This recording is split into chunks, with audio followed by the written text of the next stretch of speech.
Dear professors, dear colleagues, today I'm going to talk about the language phenomena in schizophrenia research. I would like to say that I'm both glad and curious to discover this important and complicated topic together with you.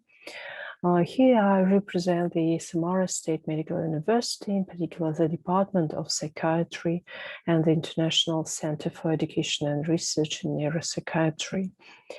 Among other data, today I'm going to mention the research project related to bilingualism and schizophrenia, which has been supervised by the Ben-Gurion University of the Negev and Bar-Ilan University in Israel. And in the second part of my lecture, I'm going to focus in details on the data of the project about action fluency deficits and schizophrenia, the project which has been guided by the Center for Clinical Research in Neuropsychiatry of the University of Western Australia. So these are the key questions I'm going to follow across my talk. The first one, I would like to refresh some ideas and facts about what kind of the disorder schizophrenia really is. Then I'm going to move to the point why we do need to pay attention on the language impairments, or so-called the third language and communication disorder in schizophrenia. And finally, I'm going to focus on the decline in action-related language and action fluency deficit and what it can tell us about schizophrenia as a disorder in general. So what is schizophrenia?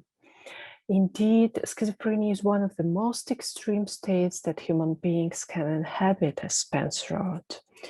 ICD defines schizophrenia as a fundamental disturbance of personality involving its most basic functions, which give the normal person a feeling of individuality, uniqueness, and the self-direction. From our point of view, of course, when we're talking about schizophrenia, we mean schizophrenia spectrum. So schizophrenia is different. I would like to quote here the quote from the historical retrospective, and as it presented in the lecture of Professor Assoc, schizophrenia is not a disease in the strict sense, but appears to be a group of diseases. Therefore, we should speak about schizophrenia in the plural. As Professor Assoc says, schizophrenia is not an etiological monolith, but rather an assembly of syndromes structured into relatively distinct subtypes of this complicated disorder. Indeed, when we're talking about schizophrenia, we should speak about subtypes and endophenotypes, and in particular, cognitive endophenotypes, where language plays its crucial role. Obviously, the course of schizophrenia disorder is not inevitably associated with the deterioration. More than 60% of patients had multiple episodes with either complete or partial good quality remissions, while only 30% experience continuous disabling illness. Yes, it's true, but, and however, the findings related to social support, quality of life of our patients, daily living and community functioning cause really serious concern. Just look at these numbers. More than 80% of patients are unemployed. More than 60% of patients report difficulty in socializing outside their home, and around 30% are living alone. So have difficulties in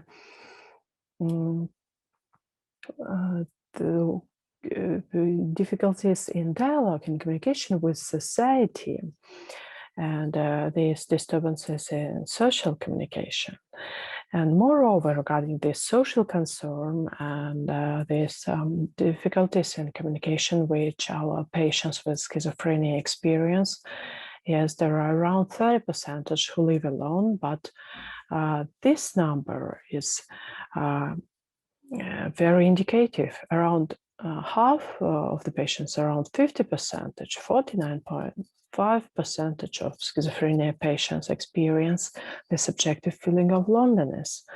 The study, supervised by Professor Asen Jablensky and Professor Vera Morgan and Joanna Bedkirk, demonstrated that this feeling of loneliness is associated with a disordered thought and cognitive dysfunction. It means that communication disturbances are related to the key features of schizophrenia, key symptoms of schizophrenia. And it means that communication disturbances also play the very important role for our patients. I would like also to mention here the definition given by Henry A. Henry A defines schizophrenia as a chronic psychosis which is characterized by a process of mental breakdown. So patients have this mental breakdown inside, and this mental breakdown is characterized by the manifestation of a deep tendency to stop constructing one's own world in communication with the other and getting lost in artistic thought afterwards. So Henry A. emphasized the role of these disturbances of communication, which arise from the primary mental breakdown phenomenon. Another paper I would like you to pay attention at, the paper which has been published by Helen Stephenson and supervised by Professor Joseph Parnas, who is very famous for his works in clinical psychopathology. They describe the disorder of self as a primary disorder in schizophrenia. And they point to this message from the patient who is losing contact with himself or herself. Patient says, I'm losing contact with myself. And by losing contact with myself, as Professor Joseph Parnas says, patients are losing communication with others. There are many different phenomena which are described in relation to this self-disorder. And all these phenomena are experienced by our patients, such as self-monitoring or over-monitoring, self-alienation, self-defragmentation or self-disintegration, self-duplication, self-doubling, self-reflection. Our patients suffer from this inner alternation, from this inner breakdown, from this inner disintegration, which is also almost impossible to verbalize.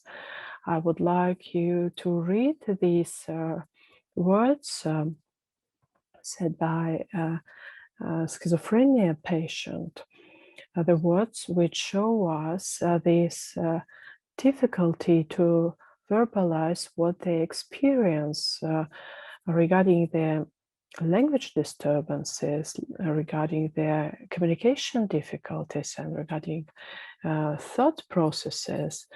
In these words, you really can see everything, how this self-disorder and this primary disintegration gives the ground for organization or creation of the symptoms of thought disorder, auditory verbal hallucinations, and even passivity phenomena. Patient says, when I'm with others, there are two I's, self-deprecation. The I who is among them and the I who objectively looks at this I, self-defragmentation. No matter how much I'm absorbed in something, there is always an eye that looks on from the outside dispassionately. This latter, outer self, is always managing and controlling me. Passivity phenomena. Even when I talk with others, the outer self listens to their words and tells them to the inner self. After listening to this, the inner self starts to talk. What is this? Perhaps it's the formation of auditory verbal hallucinations. Perhaps it's the process how inner speech transforms into the voices, the auditory verbal hallucinations, and primarily starts from this breakdown, from this phenomenon of losing contact with himself, inside himself. A patient says the inner self speaks what the outer self commands it to do. So we can see everything here, all these positive psychotic symptoms and symptoms of disintegration domain. Here I also usually present this slide with the paper published by Pericius in Schizophrenia Bulletin, which is titled The Negative Symptoms and Emotions in Schizophrenia. And here is the poem with the words of patients, which are very indicative and again shows us, this poem shows us that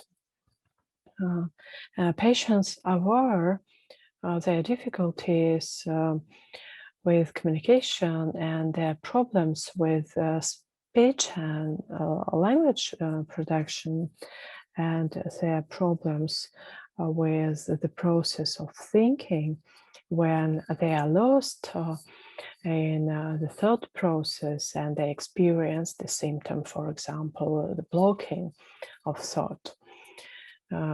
Here there are these words: stuck in my thinking, brain paralyzed between fear and love, stuck on you, stuck between the last word and the next, stuck by confusion, the inability to proceed any further in understanding or speech. Oh, well, I'm just stuck again.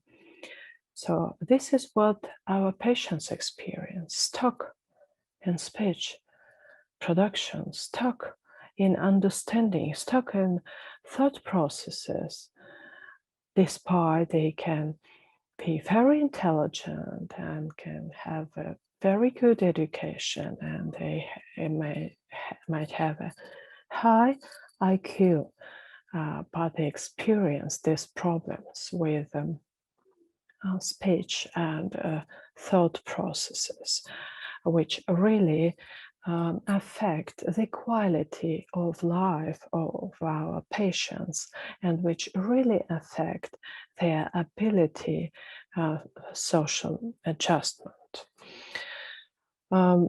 Here in my talk, there is the key point message about the role of language and the paradigm which we follow in our research projects, which are related to language dysfunction in schizophrenia, are guided by the psycholinguistic approach. And what we would like you to remember from this talk, that it's equally important to pay attention and listen to what patient speaks about and to how it is spoken, not only to the content, but also which words patient use to describe their idea, which syntax, which sentences, which statements the patient use to formulate their thought. And linguists, they are very sensitive to hear everything, both semantics and content of speech and the structure of language, how it's spoken. Another one of our collaborative projects, or another project which we have been involved in, luckily, together with the Israeli group, also pointed to the key role of language processes in schizophrenia. This project was managed by Professors Chaim Bellmaker and Yuli Bersutsky as principal investigators, and managed by Professor Vladimir Lerner as well. And what is also very important, we have this collaboration with the team of linguists from the Department of English of the Barlan University, Professor Jonathan Fine, who has unfortunately passed away, and Professor Joel Walters. So we have had this team of linguists and psychiatrists who have been looking precisely on what was happening in bilingual immigrants with schizophrenia. And what we found, we published our data in the Journal of Neuropsychiatry. We demonstrated that patients are, first of all, they are able to acquire second language before and after manifestation of schizophrenia. But the most important, we proved that the second language can play a role or serve as a compensatory resource for maintaining verbal fluency in schizophrenia. And it's a very important finding because we know that cognitive endophenotypes of schizophrenia, those who are cognitively impaired and those who are cognitively preserved, they differ on the variable or on this feature of verbal fluency. So those who are cognitively impaired, they have significantly more prominent deficit in verbal fluency. And the fact that the second language can compensate it really gives the resource for rethinking of cognitive interventions and social rehabilitation measures for our patients, which can really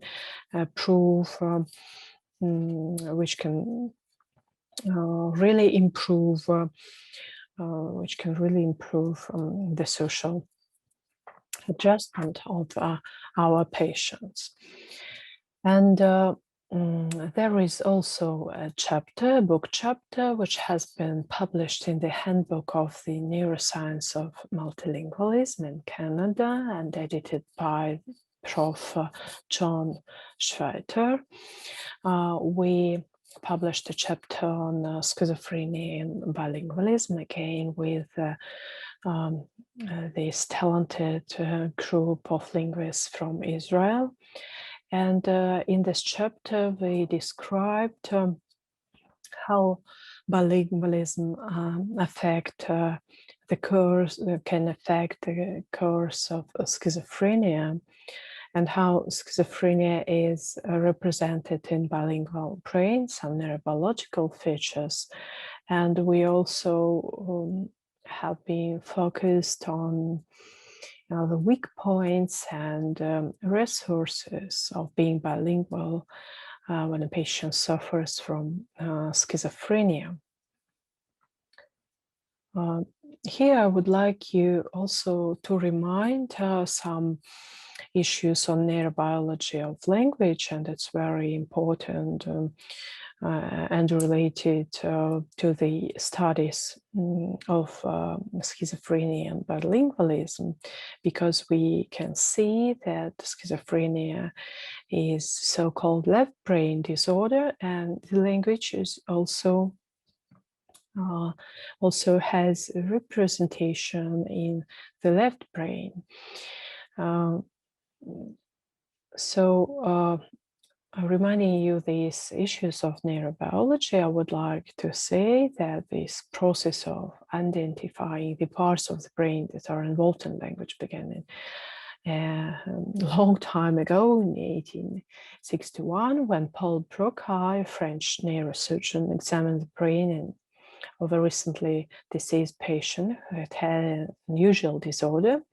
Though he had been able to understand spoken language and didn't have any motor impairments of the mouth or tongue that might have affected his ability to speak, he could neither speak a complete sentence nor express his thoughts in writing. The only articulate sound he could make was the syllable tan, which had come to be used as his name.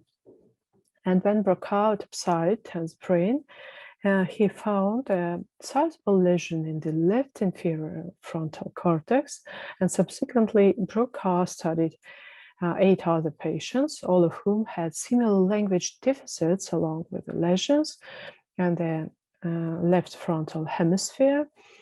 And this led him to make his famous statement that we speak with the left hemisphere, and to identify for the first time the existence of a language center in the posterior portion of the frontal lobe of this hemisphere, now known as Broca's area, very famous cortical zone representation of language.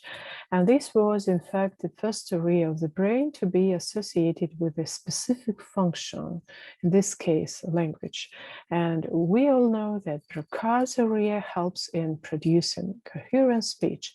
And if we remember schizophrenia patients, we remember that one of the key symptoms which has been represented among criteria of key criteria of schizophrenia in the statistical classifications of mental disorder was incoherent speech.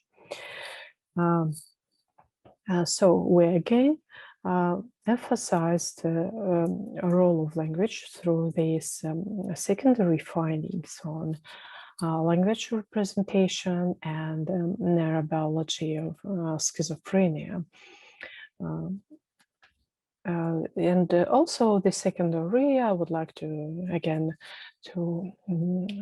mention the Wernicke's area, which helps speech processing and understanding language. Karl Wernicke, a German neurologist, discovered this another part of our brain, which is involved in understanding language, and it's located in the posterior portion of the left temporal lobe.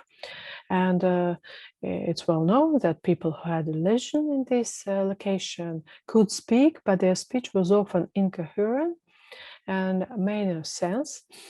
And Wernicke's observations have been confirmed many times since, and neurosciences now agree that running around the lateral sulcus, also known as the fissure of Sylvius, in the left hemisphere of the brain, there is a sort of neural loop that is involved both in understanding and in producing spoken language. And at the frontal end of this loop lies Broca's area, which is usually associated with the production of language or language outputs. And at the other end, more specifically, in the superior posterior temporal lobe lies Wernicke's area, which is associated with the processing of words that we hear being spoken, or language inputs, so-called language inputs. Broca's area and Wernicke's area are connected by a large bundle of nerve fibers called the arcuate fasciculus. So here are where the words are presented in the brain. So occipital lobe, even this vision area in cortex is responsible for reading words, for how we see the words printed on the paper. And motor cortex is related for word production, saying words. Wernicke's area, once again, it's about hearing words and language comprehension. And Broca's area is responsible for language production and also thinking about words, formulating our thoughts. So here at this slide, you can see what we have been just discussing. A very simple, or I would say even simplified scheme about how the Broca's area, the Wernicke's area, and the motor cortex are interrelated, interconnected, and interact for supporting the processes of language understanding, language comprehension, and the speech production. And one more simple scheme I would like to show you to emphasize the role of left brain in supporting the processes of language and speech production and comprehension and language processes in general, in thinking and understanding the context of social communication and in learning behavioral patterns. And you can see that in the left brain, the frontal areas are responsible for explanation and decision, and also for mirroring others' behavior, so learning behavioral patterns. And it's very important because, for example, action language is related to actions and behavioral patterns, and thought processes, and for example, the speed processes. The more you act, the more you interact, the more vivid and fast decision making or thought processes you can have, you can develop. So language, actions, and social interactions are related to cognition, and not only social cognition, but cognitive abilities in general. And of course, you can see here other zones of responsibility for verbal reasonings, for understanding and production of words of the self and others, so attending to social feedback, for entering body context, and all these processes are associated with the left brain, and predominantly with the frontal and temporal or temporoparietal cortex. So coming back to the linguistic terms, we can say that the grammar and syntax are based on the Broca's area, and acquisition of phonetic semantic components are related to the Wernicke's area. Lexical and semantic processing are associated with the activation in temporal and temporoparietal regions, including the middle temporal lobe. And why I show this, because we will talk about this when we will be talking about the damages and disturbances of brain functioning in relation to schizophrenia disorder. So you can also see here a very important zone, the anterior prefrontal cortex, and we should remember it as well, because retrieval of lexical and semantic data leads to the activation of this particular zone, this particular area, cortical area. And it's very important because this area also suffers in schizophrenia. And it is very important also to pay attention on frontal cortex and basal ganglia in general, because a mental grammar, which involves procedural memory, also rooted in these particular areas and brain regions. And one more issue is related to verbal fluency and its association with the brain regions. It's normally associated with the left inferior frontal gyrus.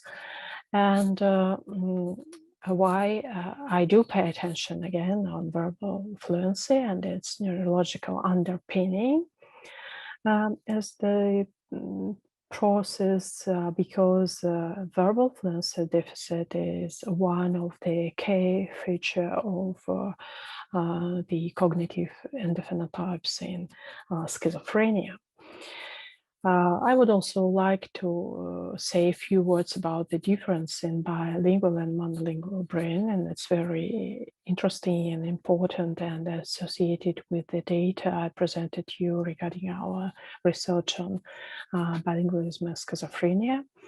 It is interesting that the weaker second language, especially when it has been acquired later in life, not since early childhood. This weaker second language is processed through brain mechanisms differ from those underlying native language processing. And for example, that same Broca's area, which we discussed, is the language organ only for native languages. So not only this left brain area for right-handed speakers, but also it's important to say that it works for native languages, whereas the remaining part of the left inferior frontal gyrus, again, might be responsible for second language. And anterior parts of the left prefrontal cortex, as well as the anterior cingulated cortex, are involved in the second language processing. The research by Abu Talebi and colleagues demonstrated this. Another fact is related to the left hemisphere brain regions, and I would like to emphasize this again because the schizophrenia is also named as the left brain dysfunction or left brain disorder. And here we can see that in native right-handed speakers, the discourse, building up the context of communication, for example, the lexicosemantic store and pragmatic deficits in generating inferences, producing main concepts, ideas, formulating thoughts, central themes, and the reduced sensitivity to the communicative context depend on non-dominant right hemisphere dysfunction, native right-handed speakers. So we can see here that in native language, not only language zones in the left hemisphere, but also non-dominant right hemisphere is responsible for complicated language processes. Another important finding of the PET study which was managed by Klein and the group, they demonstrated that the cerebral blood flow has been significantly increased only in the left putamen when processing in the second language in comparison to the first language. And again, we can see that in native speakers, and if we're talking in native language with the patient, we can understand that both hemispheres and many different neural networks are responsible for this native language processing. While when we're talking in second language, these language cortical responsibilities are lateralized to the left brain. And finally, the brain impairment in schizophrenia is represented in the frontal cortex and other areas in the left hemisphere. So many researchers follow this hypothesis that schizophrenia is the left brain disorder. So research groups found the specific deficits in left hemisphere, the impaired left dorsolateral prefrontal cortex in schizophrenia. They also find positive correlations between metabolic change in the left frontal and the left temporoparietal language areas and the severity of formal thought disorder, as well as vulnerable left posterior superior temporal gyrus and left angular gyros in schizophrenia. So we can see which areas are vulnerable, and what is interesting, the areas which are responsible for language are impaired in schizophrenia. And other data also show us the decreased left hemispheric gray matter volumes, lower left frontal activations in patients with schizophrenia, and also progression in the temporal lobe changes across the course of schizophrenia. So we can see here that these neural correlates of schizophrenia are summarized in the direction of the failure of hemispheric dominance for language concept. And these are the research projects by Greeley and Timothy Crow and Sommer and Knotchel and Fornita and many other researchers who proved and supported this particular hypothesis. It is also important to say that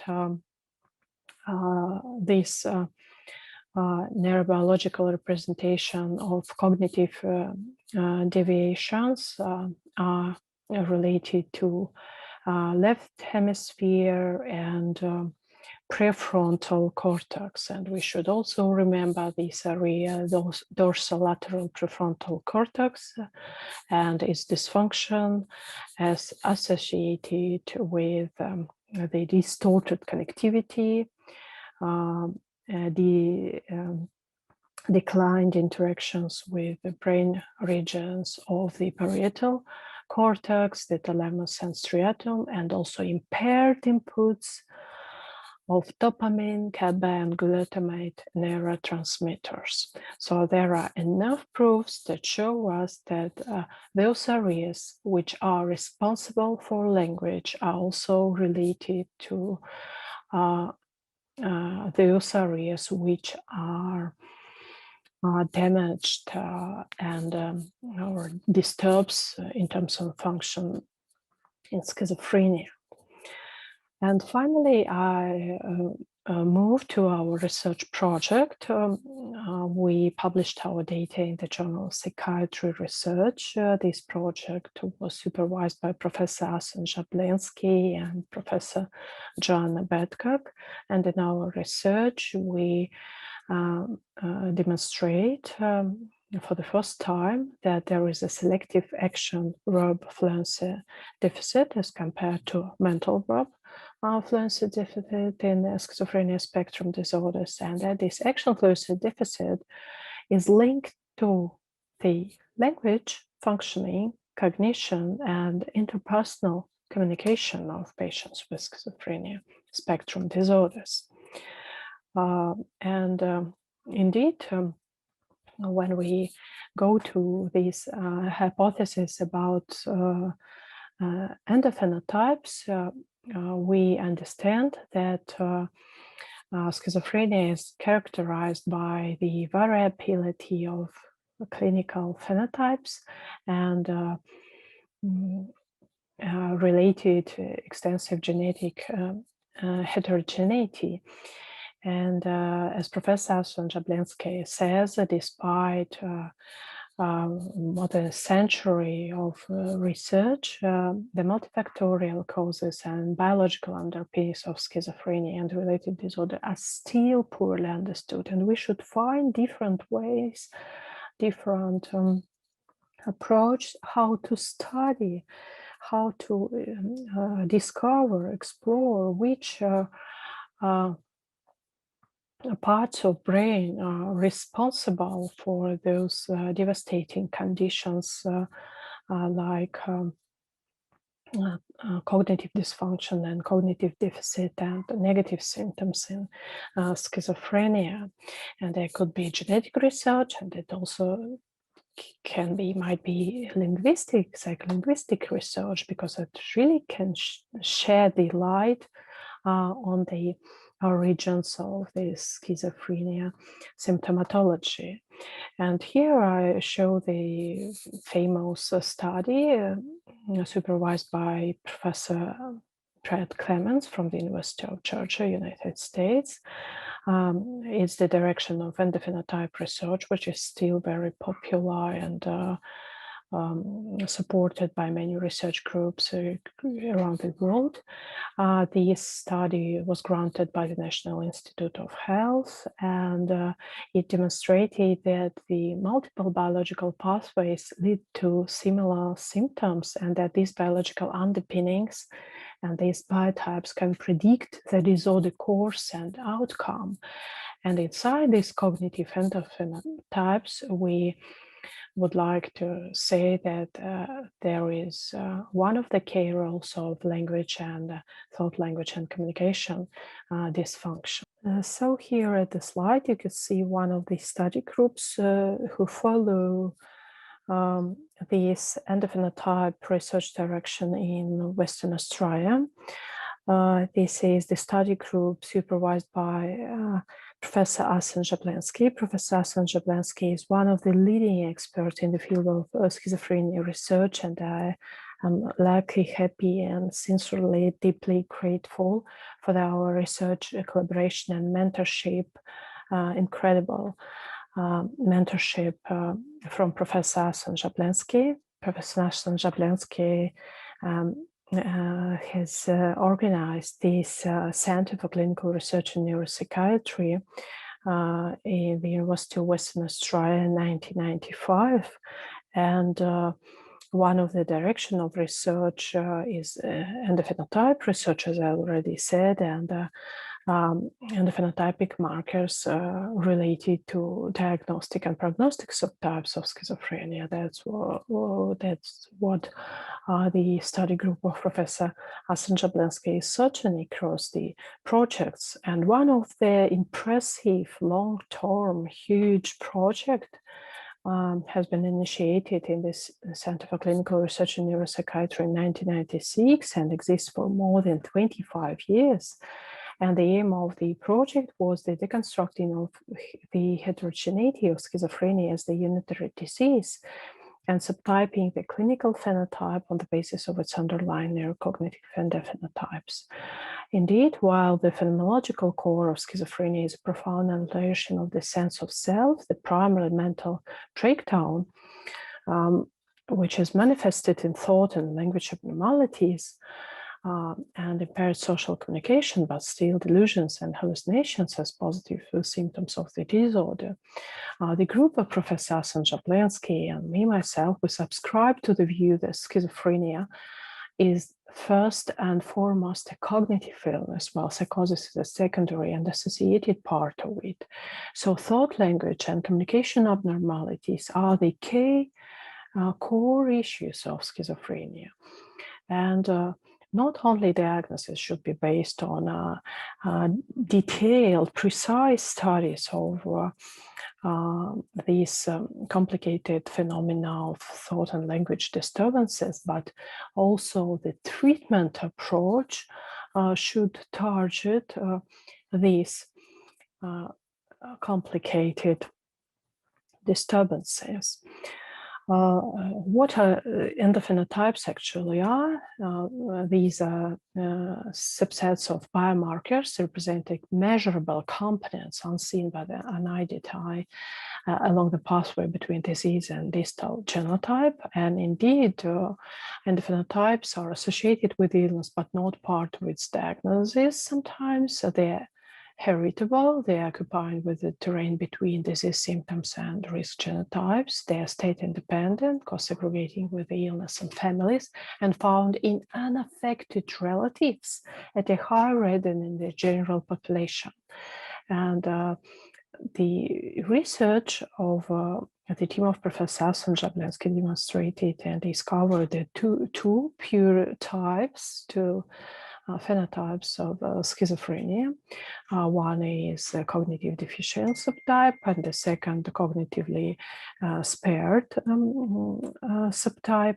And what is important that these two subtypes are and differ on the variables related to language, such as verbal learning and verbal fluency.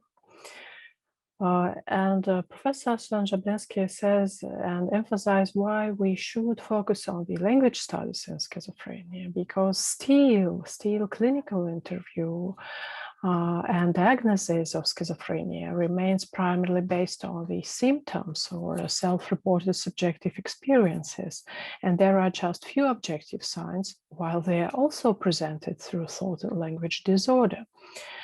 And as Blair said, primary symptoms of schizophrenia find their expression in language, but here the abnormality lies not in language itself, but in the way it has to say. So it's very important to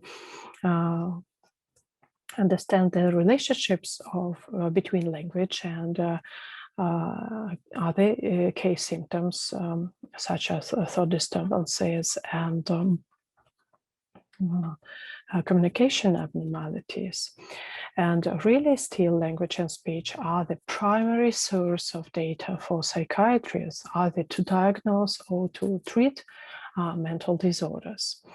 The recent research of the linguistics of schizophrenia showed that language-related neural circuits or networks underlie the main clinical states and symptoms of schizophrenia. This linguistic group from United Kingdom and Spain demonstrated that linguistic disorganization in the schizophrenic brain plays a more central role in the pathogenesis of the disease than commonly supposed. And against the standard view that schizophrenia is a disturbance of thought or selfhood, or the self-disorder, which we discussed in the beginning of the lecture, we argue that the origins of the relevant forms of thought and selfhood at least partially depend on language. And within this model, the three main positive symptoms of schizophrenia, as Professor Rozelle and Professor Hinz state, fall into place as failures in language-mediated forms of meaning, manifesting either a disorder of speech perception, auditory verbal hallucinations, or abnormal speech production, running without feedback control, such as formal thought disorder or production of abnormal linguistic content, the disorder of content, delusions. We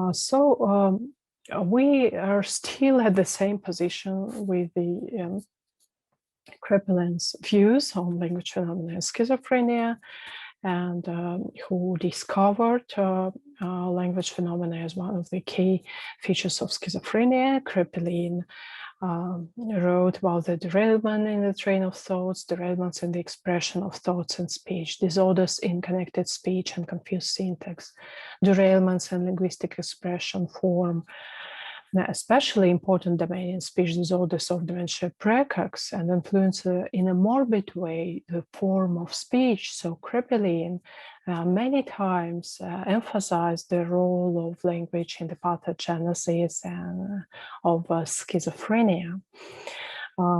What are other observation theories and hypotheses related to the language in schizophrenia? Already Kleist discovered that there are multiple discrete types of schizophrenia, and he described thought disorder as dysphasia, where comprehension is unaffected, and speech expression is similar to frontal motor aphasia, Broca's aphasia, which we discussed today, and paraphasias are similar to the temporal lobe aphasia, Wernicke's word amnesia. It's very important. So language disturbances in schizophrenia remind different types of aphasia, like they happen across brain lesions. Cameron wrote about the asyndactic thinking with over-inclusiveness or metonymic distortions or word approximations, which the patients use in their speech. Ellen Chaika, the linguist, wrote an impressive paper which is cited and cited over and over again. She said that language and thought disturbances in schizophrenia is some sort of intermittent aphasia. Tulving also described the dissemantic hypothesis, and he emphasized the existence of so-called phenomena of semantic hyperpriming when the retrieval is increased and intrusion of inappropriate normal associations is presented in patient's speech. Peter McKinney and Thomasin also describe formal thought disorder as primarily a disorder of pragmatics, as the failure to use context meaning and the failure to take account of the needs of the listener or interlocutor. So the K disorder of schizophrenia, the formal thought disorder, is also related to the language processes such as pragmatics. It's very, there is also a famous review published in Schizophrenia Bulletin by Lynn DeLise, and I can not mention this important paper. And she described the summary of the main linguistic findings in schizophrenia and demonstrated that almost all the levels of language and speech organization are disturbed.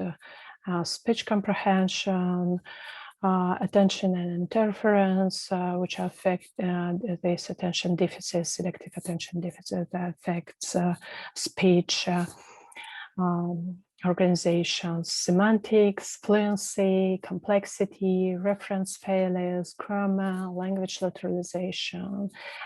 So many levels and many indicators we can find as disturbed when we study schizophrenia language. Nancy Andreasen, the professor of psychology from the University of Iowa, was the first one who reviewed those language disturbances in schizophrenia in details and suggested to use, to our opinion, rather reasonable terms such as thought, language, and communication disorder for schizophrenia K disturbances.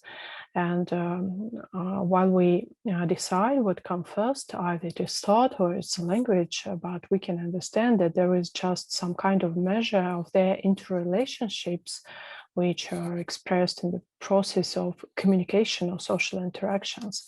And you can see here those phenomena which Nancy Andreasen described: phenomena of poverty of speech, poverty of thought or laconic speech, phenomena of poverty of content of speech, those negative symptoms of speech and language disturbances, poverty of thought, empty speech, alloky and verbigeration, the pressure of speech, destructible speech, tangentiality, derailment, loss of association, and flight of ideas, incoherence, which we also discussed already today before, illogicality, clanging, neologisms, word approximations, paraphrases, circumstantiality, loss of goal, perseveration, echolalia, blocking, thought blocking, stilted speech, and self-reference. However, the further research shows that not all the language disturbances or phenomena described by Nancy Andreasen have been associated with schizophrenia. Many of these symptoms have been also related to bipolar disorder and other psychoses. So the most pathognomonic, I would say, symptoms of language disturbances are the poverty of speech and tangentiality, derailment, and incoherence. So you can see that language criteria has been implemented into schizophrenia diagnostic criteria into DSM since its third edition, and ICD classification, and we can see that such symptoms as disorganized speech, frequent derailment, or previously topic shifting and incoherence have been described as the basic criteria, and also such negative symptoms of restrictions in fluency as blocking and productivity of speech, such as allergia, or previously poverty of speech, have been described as the basic criteria of schizophrenia.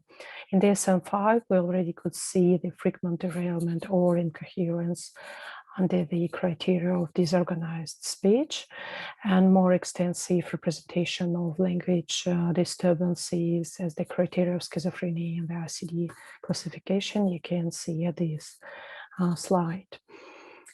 As we now follow to the ICD-11, we can see that also speech disturbances or language disturbances are presented among core symptoms of schizophrenia among diagnostic criterions. Such symptom as paucity of speech or thought blocking as the expression of paucity of speech are presented among the symptoms, diagnostic criteria of schizophrenia. So there were many research, many projects, many studies done on the topic, and you can see here the Thought and Language Index as organized by the Lidl. And these components of the Thought Language Index include empowerment, poverty of speech and weakening of goal, disorganization, domain, looseness or derailment, tangentiality, peculiar words, peculiar sentence, peculiar logic, and dysregulation. Dysregulation domain, which includes perseveration, repetition of ideas, and destructibility by external stimuli. And another scale, which is titled CLANG, Clinical Language, discovered three major kinds of language dysfunction and schizophrenia. They are presented at the slide. It is, first of all, syntactic dysfunction, and it affects the structure of language at all the levels, including lexical access difficulties, inability to remember the appropriate word or phrase, or formulate the idea. A semantic dysfunction, which affects the ability to map thoughts onto language and pursue a communicative goal, to continue communication, and it corresponds closely to the traditional definition of thought or formal thought disorder. And production dysfunction, which comprises poverty of speech, lack of details, and lack of intonation. It is associated with the negative symptoms of schizophrenia. And of course, I would like you to pay attention at this paper, which is very important. The paper published by Timothy Crow at the British Journal of Psychiatry. The paper, which is titled Psychosis and the Price, Homo sapiens Space for Language. And Professor Timothy Crow from the University of Oxford was the one who followed, one of those who followed the evolutionary concept and emphasized the hereditary nature of schizophrenia and the role of language in the formation of positive symptoms of the disorder. Language abnormalities in schizophrenia are genetically determined, so it has been proved across many studies. And we should understand that language integrates multiple levels of linguistic and cognitive processing, as language is a dynamic system, and it can develop itself. And abnormalities of speech in schizophrenia associated with thought and communication disorder. And Peter McKenna even said that patients are characterized by so-called thought-disordered schizophrenic speech. And what is important that language abnormalities in schizophrenia are genetically determined, that it is found by overrepresentation of deviant use of language, semantic impairment, and communication anomalies in clinically unaffected relatives. So again, we are talking about these cognitive endophenotypes and representation of language and thought disturbances in unaffected relatives and families of schizophrenia. And another research projects I would like to mention here. It shows that the automated language or manual language analysis can predict the onset of psychosis, and that linguistic indicators measures can play the diagnostic role and demonstrate their predictive value for the course of the disorder prediction. Another important issue is it is well known that schizophrenia is characterized by disintegration of mental processes, and according to this disintegration theory of schizophrenia, language, in particular semantic dysfunction, is considered to be a failure to integrate sensory motor interactions, perceptual synthesis, and cognition. And specifically, it is related to the consolidation of associated synaptic plasticity in those zones of emotional learning and memory. So when we're talking about language disturbances, we're also talking about thought disorders, we're also talking about communication disturbances, we're also talking about sensory motor interaction disturbances and problems with perceptual synthesis and memory processes as well. So reduced capacity of integrating the various elements of perception into coherent representation of object is also presented in schizophrenia, and there is really, as Paul Lissacker says, a derailment of internal and external dialogue, which leads to the impairments and associative processes and affect dysregulation.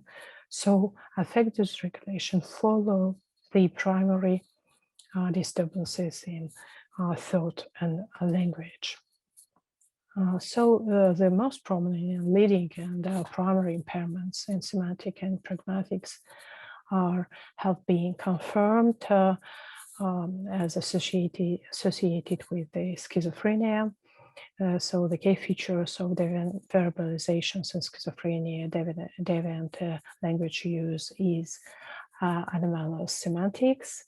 And we can see again many studies who found the impaired semantic fluency in schizophrenia, the abnormal semantic activation, hyper and hyper priming, and impaired use of context, difficulty noticing semantic violation in sentences, excessive semantic activation during the initial stage of word processing and semantic errors, and problematic comprehending figurative language construct like idioms and metaphors, which is well known as associated with schizophrenia.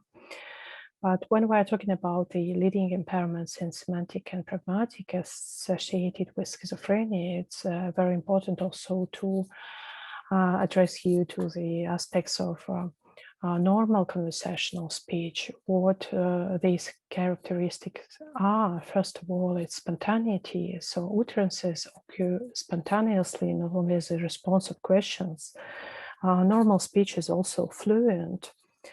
So non-fluent speech is halting and laborious and often with poor articulation.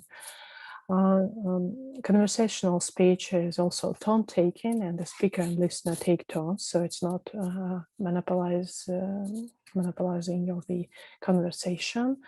It's also a mutual topic, so staying on the topic or focus, not straying or perseveration. It's also comprehension, so each participant understands the utterances of the other. It's also making sense, so speech that is not understandable despite adequate articulation indicates cognitive problem in a patient. And associated behavior, facial expressions, gestures, body language convey conversational information, so they are all congruent to verbal information. And language and schizophrenia and is impaired, and impaired language production at macro level of executive functions and pragmatics are registered in schizophrenia.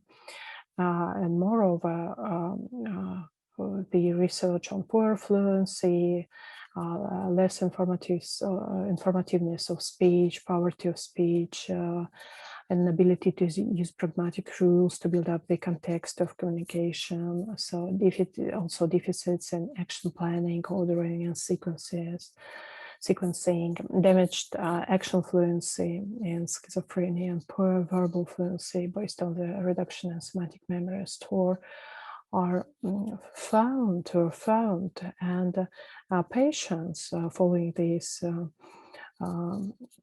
impaired language and thought disorder, they find it difficult to formulate what they want to communicate, to retrieve information from declarative memory, to generate an appropriate mental model to express information about their goals. And moreover, it's all associated with the inferior frontal and temporal activity, as the review of Cooper-Berg demonstrated.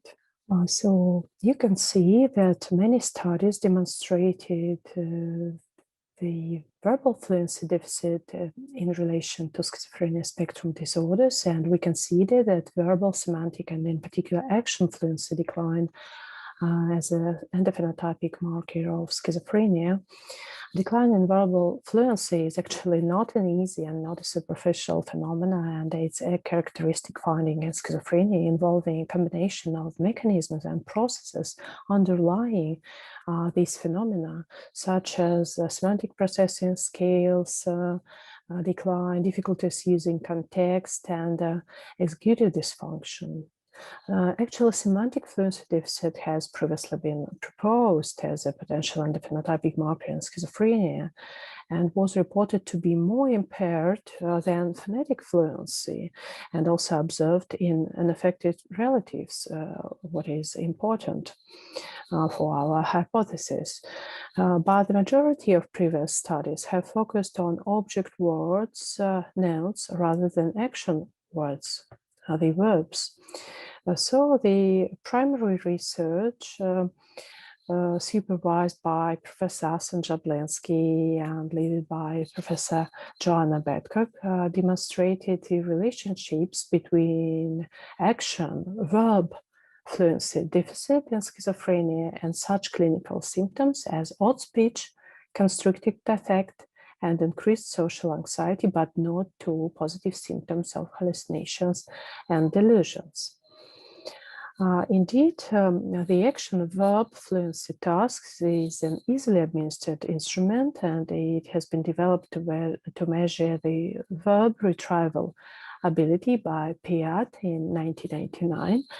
And this task draws on evidence of a dissociation of the neural systems, neural networks, supporting the generation of verbs versus the generation of nouns.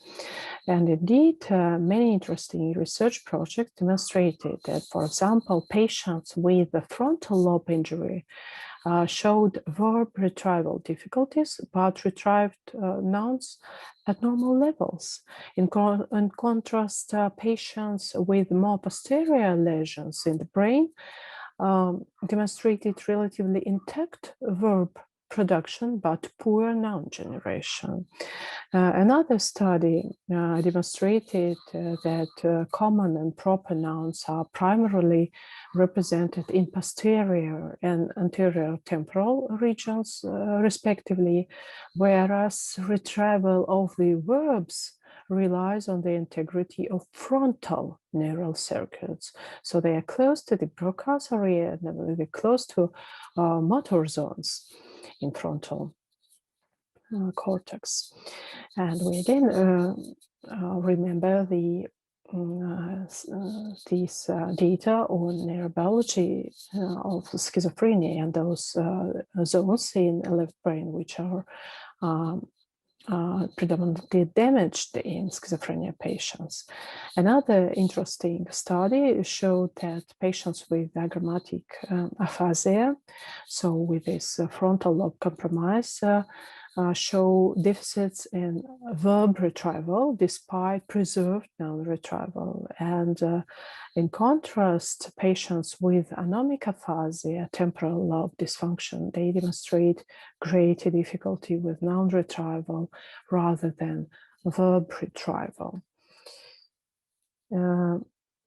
It is also important, actually, to pay attention at action words meaning. And it is interesting that action words meaning and movements, they share the same neurobiological underpinnings in motor and premotor cortex.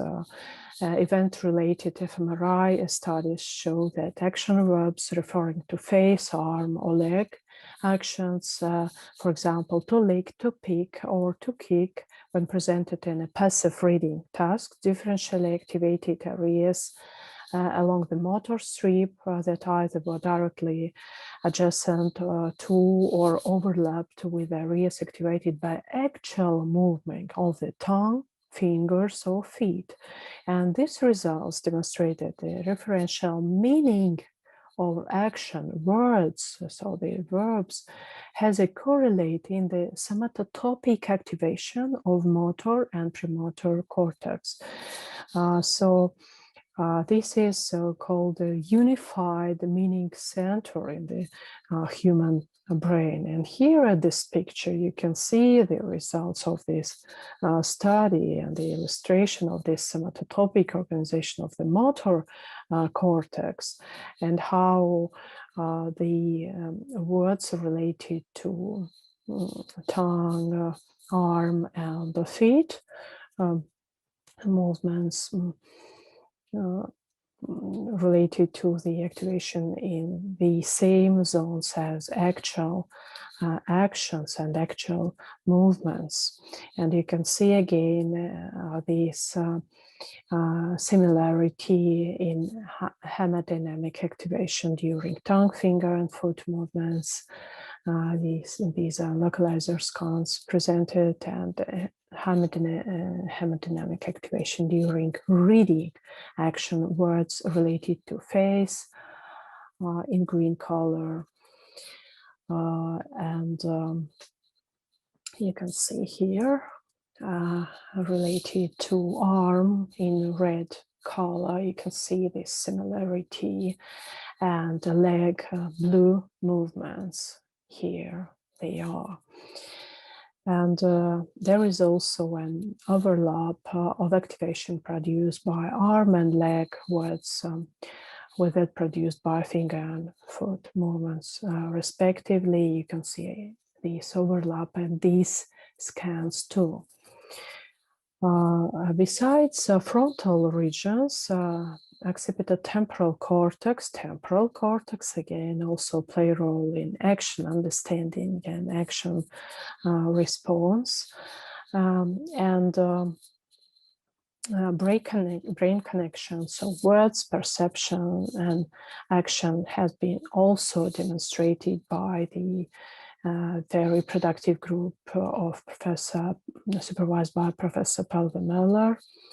And these studies show that the things are much more complicated than we can imagine, and that there are cortical connections between areas responsible for words, for perceptions and actions involving visual, auditory, and motor and articulatory areas in the brain.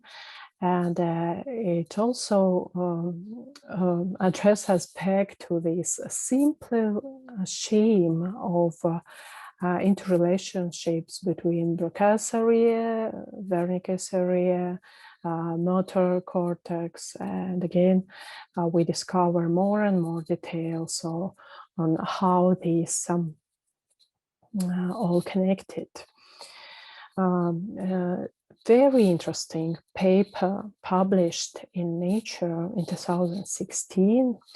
It represents the semantic atlas of the cerebral cortex. And this semantic atlas suggests that topographical differences in brain activation are driven by word meaning. So action versus object semantics are rather than grammatical class per se, verbs versus nouns. So it's important not to measure only characteristics of verbs versus nouns, the amount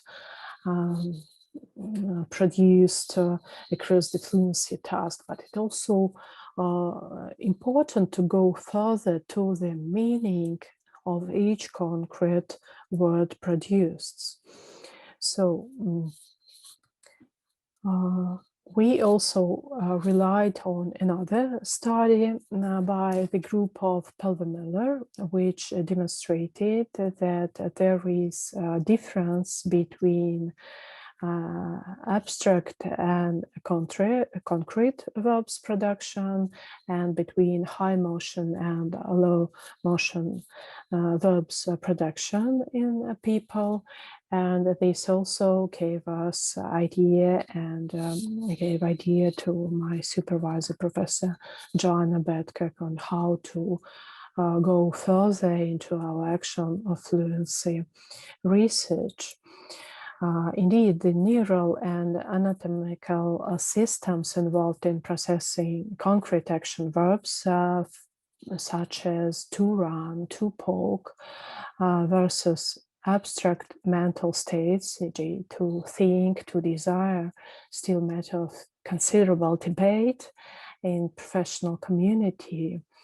But it's quite obvious that processing action and mental state verbs involve dissociable cortical networks that are flexibly engaged in representing the sensory, the motor, and the affective features of actions, and also the abstract motives driving those actions. Besides semantics, beside the meaning of word and the verb, lexical characteristic also influence the verb's performance or verb's production by people. For example, such psycholinguistic characteristic as word length is calculated as the length of words measured in the number of letters. And it's already,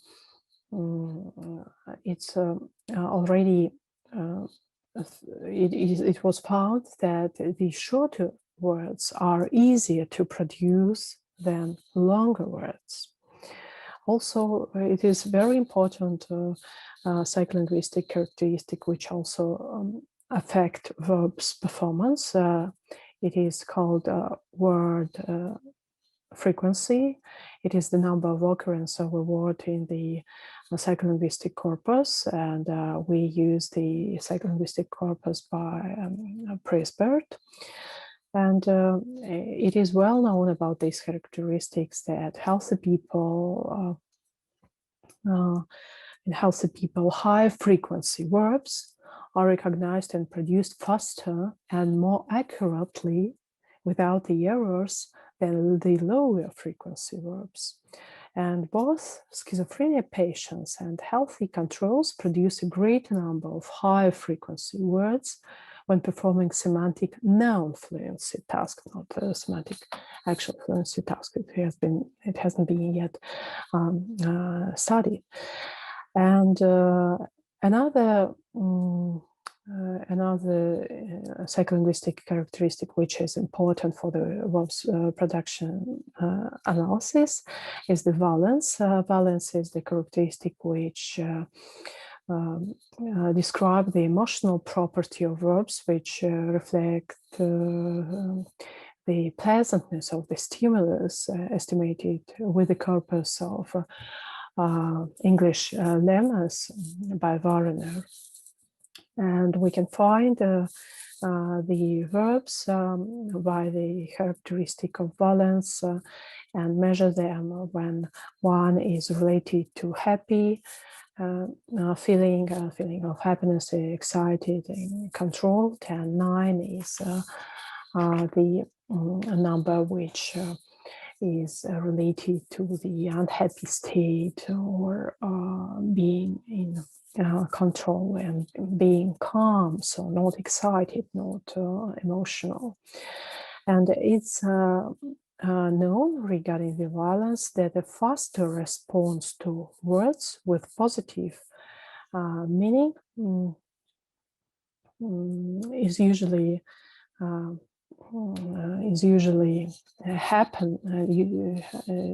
happens. Another psycholinguistic characteristic, which is called age of acquisition, it is the age in years when the verb was acquired based on the rating of 30,000 English words by Cooperman. And it's known that in healthy individuals, early acquired words tend to be retrieved faster than late acquired words, for example, in the same fluency task. And it is called an age of acquisition effect. Patients with schizophrenia generate words with a lower average age of acquisition through similar frequency and word length on a semantic animal fluency task as compared to controls. As related to action verbs, such as those associated with the leg, to kick, to walk, and mouth, to bite, to lick, are typically acquired earlier than mental state verbs denoting states of cognition, for example, to think, to pretend, or emotional states as to like, to love in normal participants, but haven't studied in schizophrenia. And it is also known that early learned action verbs have a systematic and meaningful link to body parts and to perceptual experience, hence are tightly coupled to motor actions and more certain meanings acquired through action experience or actions observation or observation of the actions done by others, while mental state verbs related to cognition and emotion are acquired through verbal linguistic interactions. Another lexical characteristic, concreteness, is also very important and affect the words production. The concreteness is the degree to which the concept denoted by a word refers to a perceptible entity, so something which can be experienced directly through senses or action or observable behavior.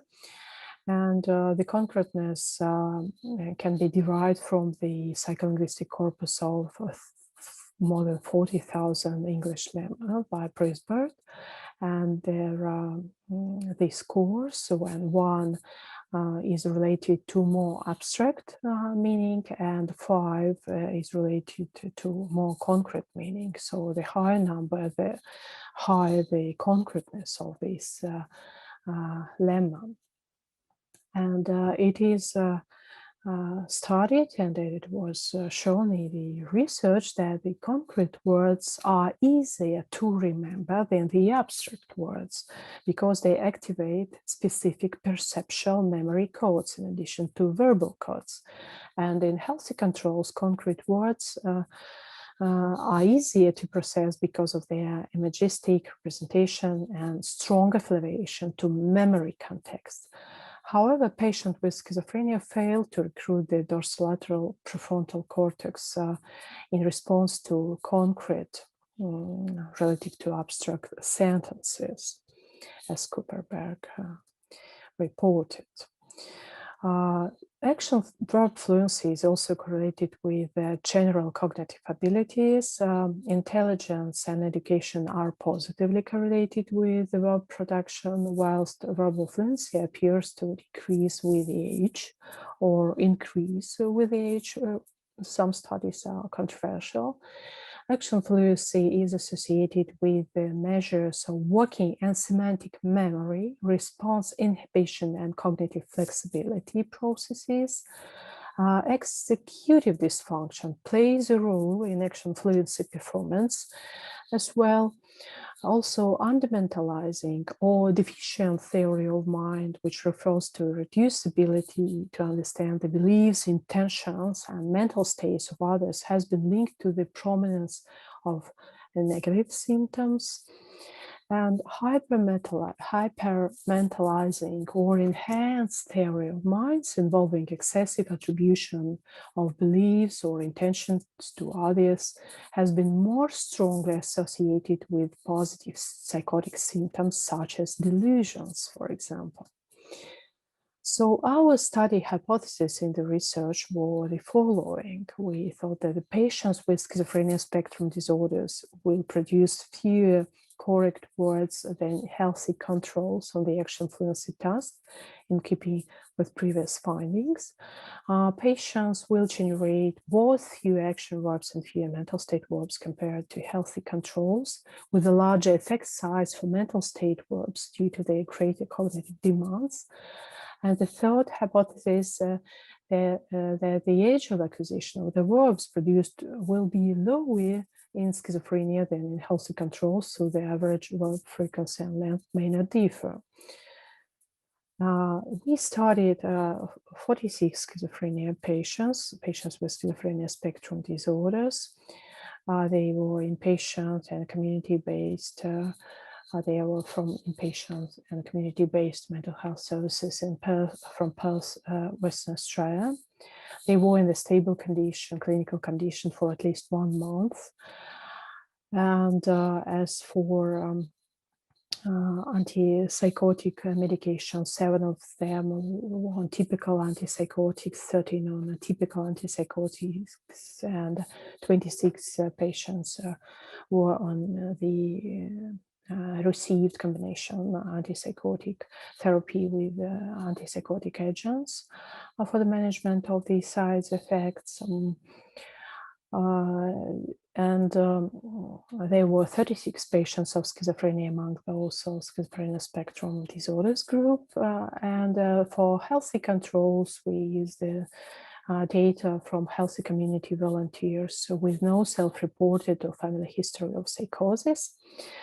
And of course, we excluded patients with a history of neurological disorders, organic disorders, or head injury, or with concomitant loss of consciousness for more than 10 minutes across the lifespan, and concurrent substance abuse or dependence. We also excluded these patients, and also patients with a poor fluency in English. They have been also excluded from the study group. As for clinical evaluation, we use the diagnostic interview for psychosis to analyze social and clinical indicators of the mental state. Also, we used brief psychosis screen for healthy participants to exclude psychosis and to prove the data from self-reports regarding the psychotic experience. We also used the 74-item schizotypal personality questionnaire.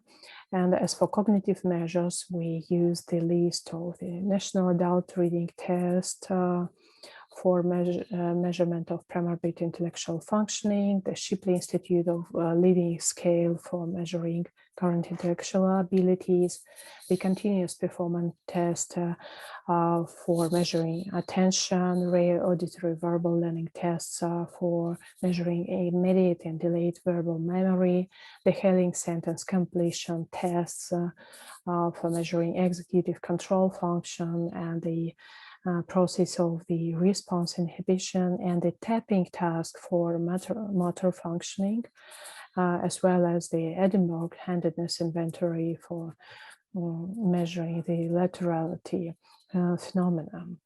So what is the action fluency task? I would like to show you. This is the standard tests and standard instructions of the following. I would like to tell you to tell me as many different things as you can think of that people do. I do not want you to use the same word with different endings like eat, eat, and eating. Also, just give me single words such as eat or run rather than a sentence. Can you give me one example of something that people do? And after the patient give you the example and you understand that he or she understands the task, you can proceed with the action about fluency assessment. And a patient should name the verbs during 60 seconds and you measure 4 time periods of 15 seconds each. Unacceptable answers were corrected by the researcher and followed by a prompt to provide another example of things that people do if patients were wrong, and the restart of the test. And performance was scored by summing the correct word responses, the number of repeated words, so repetitions, and the number of intrusions, so non-verb responses. And here you can see the difference between schizophrenia and healthy control, and it's indicative. You can see that there is an action fluency deficit in schizophrenia patient as compared to controls. And what's about the methods of semantic analysis of the verbs, because we needed to discover the verb meaning and to understand what's happening with the neural processes underlying the verb production in schizophrenia. We used the Levin's taxonomy of English verbs and the classes, which include more than 40 classes of verbs and their alternations, all correct and repeated verb responses. More than 2,000 verbs were evaluated according to their relevant semantic properties and meanings according to classification. And we split the verbs into 2 superordinate semantic categories. First, the action verbs, which refer to concrete observable actions, often strongly related to specific body parts or regions, such as to chew, to push, to run. And the second category, mental state verbs, they are defined as verbs whose meaning relate to understanding, discovering, planning, and or deciding, such as to know, to feel, or to believe. Besides category of psych verbs, according to Levin's classification, we also include verbs of perception, e.g. to see, to hear, of cognition, to think, to guess, and emotion, to love, to adore. And we also relied and recheck the categorization of verbs according to the theory and the approach of a linguistic category model by Conan.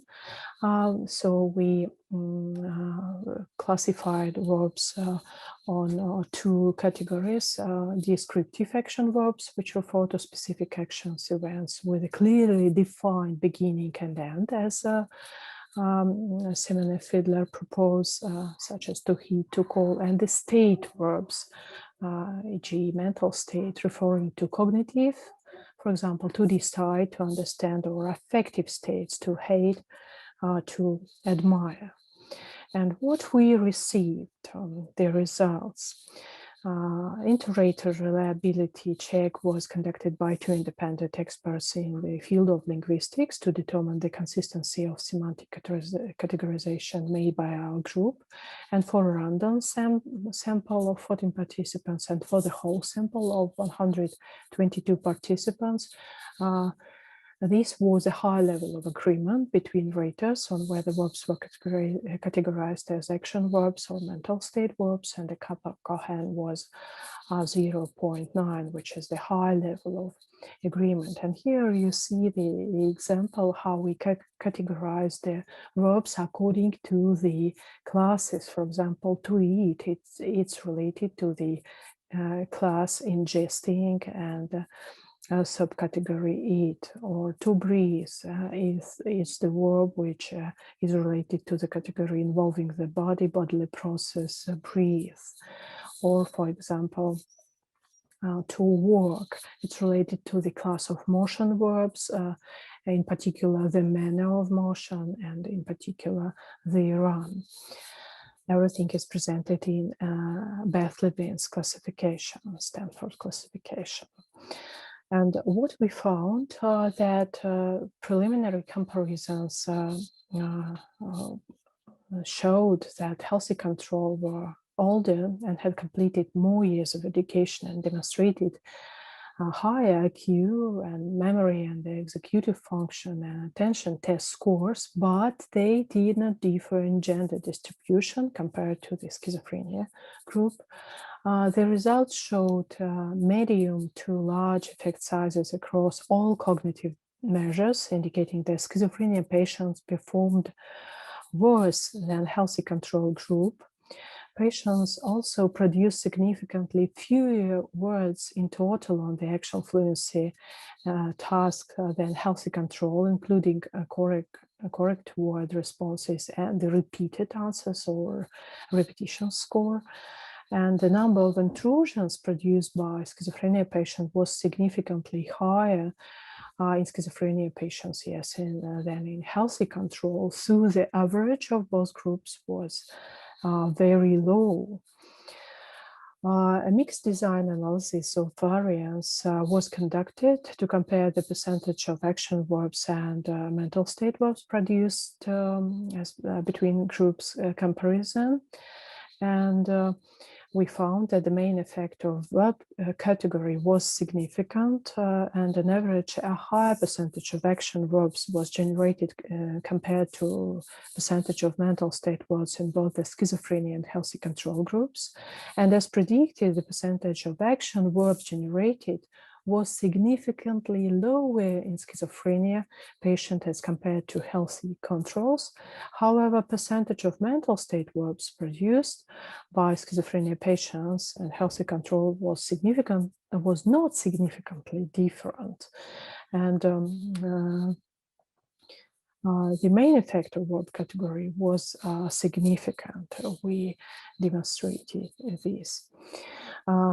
And what is also interesting that we didn't find a significant difference between schizophrenia cognitive deficient subtype and cognitively spared subtype, but we found the similar pattern of the results.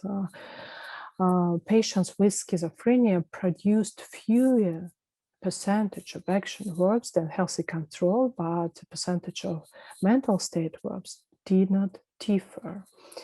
And of course, the sample size is small and the full analysis is underpowered. However, we can obviously see the similar pattern of action, selective action verb fluency deficit related to cognitive dysfunction.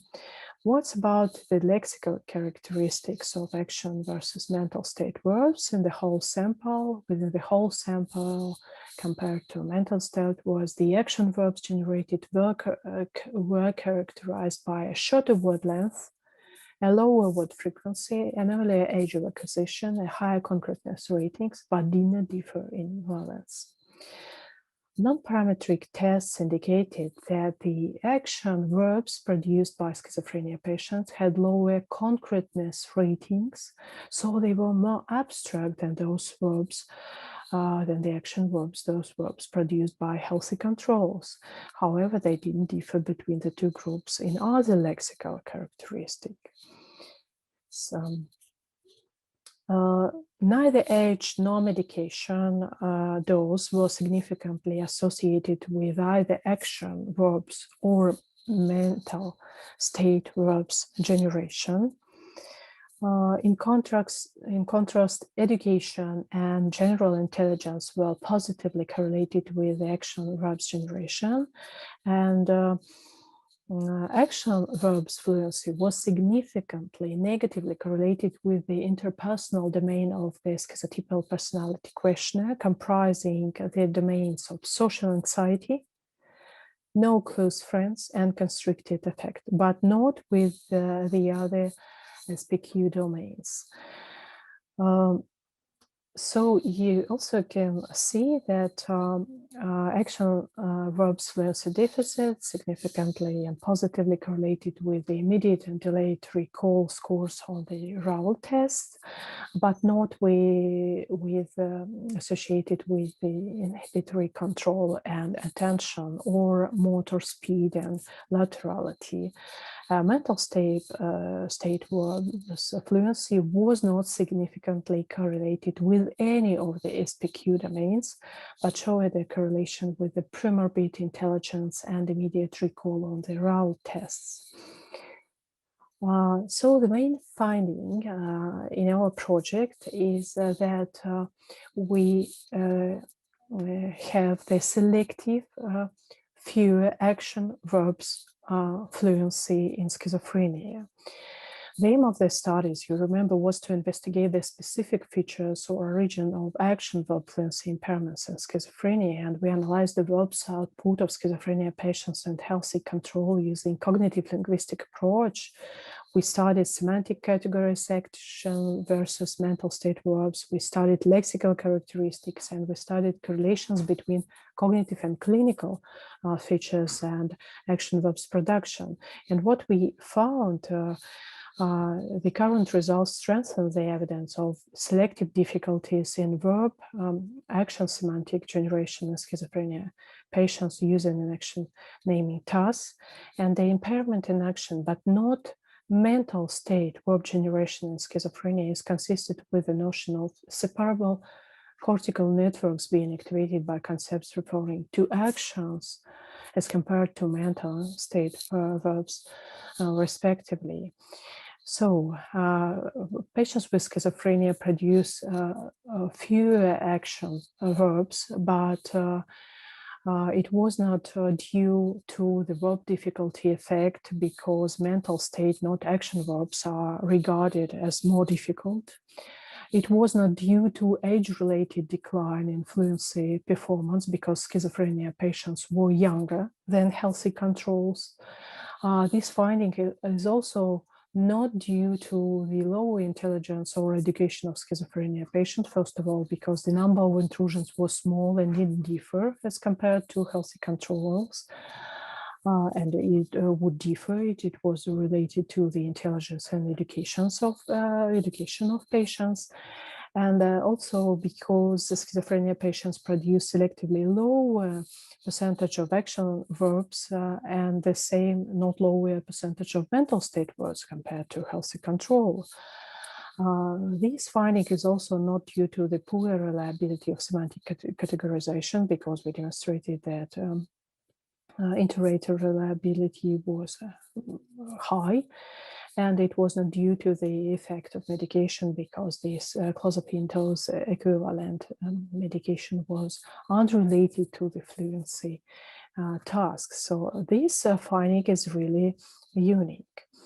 Another finding is that action verbs produced by schizophrenia patients were characterized by the low concreteness and the same age of acquisition. Action verbs produced by schizophrenia patients were less concrete than the verbs produced by healthy control, and these created difficulty integrating verbal and perceptual semantic representation associated with the concrete meaning of action verbs in schizophrenia patients. As we see now, and it also says us about the greater difficulty with the precision of encoding or reactivating the perceptual memory codes in schizophrenia. So the sensory, motor, and affective information, the template verb meanings, they are which are associated with the root level verb meaning and conveying the uniqueness of individual verbs. They are very, they demonstrate this greater difficulty of encoding, reactivating, and production by the schizophrenia patients. And as for the age of acquisition, our findings on the same age of acquisition as compared to schizophrenia patients produced by schizophrenia patients and healthy control shows us separable influences of age of acquisition on action versus object semantics. Also, mirror neuron dysfunction and ERP event-related potential studies and motor resonance studies can explain the underlying mechanisms and should be included in future research, the dysfunctional mirror neuron system to our point of view. And another finding in our project, in our study, that the action verb fluency deficit is related to memory and IQ rather than executive function. We found that action verbs were correlated with the memory and IQ, but not with inhibitory control and attention.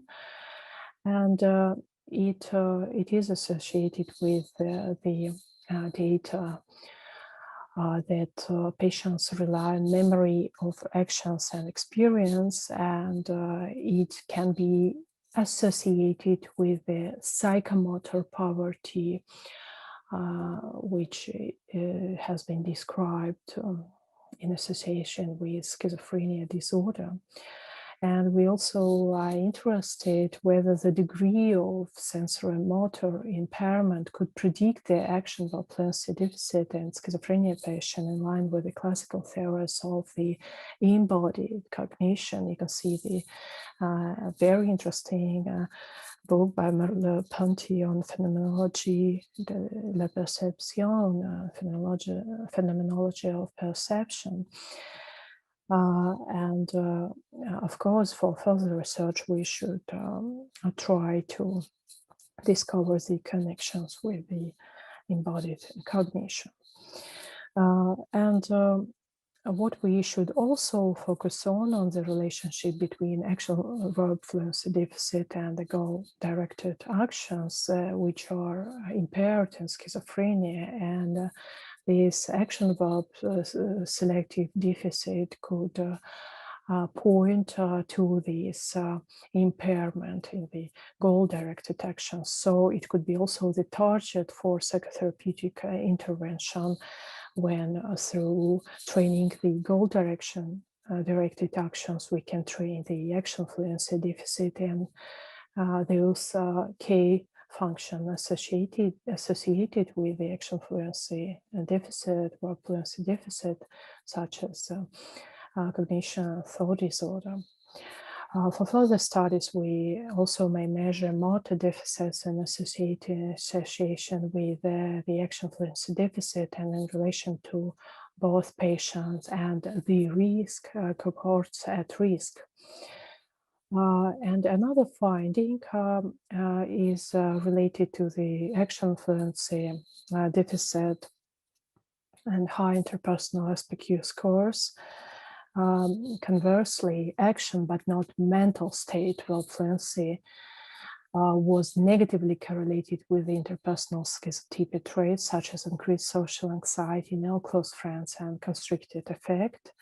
And this increased sense of psychological distinct from others may be related to the less concrete words which are associated with a sense of psychological, emotional, or physical distance. So we can think about this as well, that action fluency deficit point to communication problems, to poor, and the indicator of poor interpersonal functioning.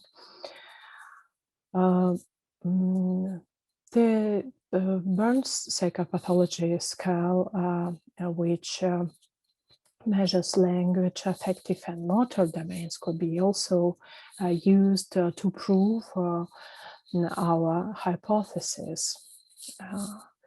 And to conclude about this study, we should say that the impaired action verb but intact mental state verb generation in patients with schizophrenia is consistent with the neural separability of these processes, different neural networks which are responsible for these processes.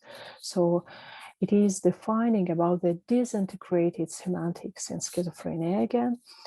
And also this finding, the main finding, points to a specific relationship between the action-related language, we dare to say action verbs, and memory deficits and poor interpersonal functioning in schizophrenia spectrum disorders. And here we continue the research and using the communication checklist self-report further to find the relationships between the action-related language and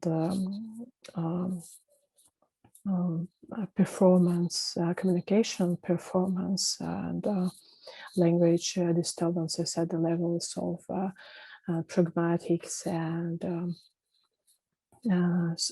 social engagement and semantics. And we already published the preliminary data which demonstrated that schizophrenia patients are aware of their language and communication disturbances at all levels, as measured by this communication checklist self-report at all the levels of language structure, pragmatics, and nonverbal communication. But patients are unable to compensate these difficulties, no matter they are aware and recognize them. And disturbances of these social engagement and pragmatic skills, they relate to poor social adjustment and functioning and may prove to be associated with the primary negative symptoms domain of the disorder and its general poor outcome. And focusing on this finding, I would like to say a few words about the importance of cognitive interventions and action language therapy, which is used for aphasias and now can be used for schizophrenia to improve fluency in schizophrenia and related symptoms of schizophrenia, such as cognitive disturbances, thought disorder, social adjustment, negative symptoms of social disadjustment, and so on, and functional outcome of the disorder. So we should target particular language related mechanisms which really play the central role in the pathogenesis of schizophrenia to our mind. And I hope that by this lecture we not only introduce you to the topic, but convince you to follow the same meaningful hypothesis as we suggest.